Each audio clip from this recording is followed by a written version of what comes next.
জগন্নাথ ঠাকুর ভগবান বিষ্ণুর এক বিশেষ রূপ, যিনি ওড়িশার পুরীধামে সর্বাধিক পূজিত হন।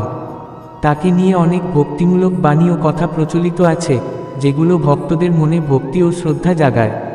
নিচে জগন্নাথ ঠাকুরের কিছু বিখ্যাত বাণী ও ভাবগভীর কথা বাংলায় দেওয়া হলো। জগন্নাথ ঠাকুরের কিছু ভাবগভীর উক্তি ও কথা। ১. ভক্তের হৃদয়েই আমার প্রকৃত মন্দির।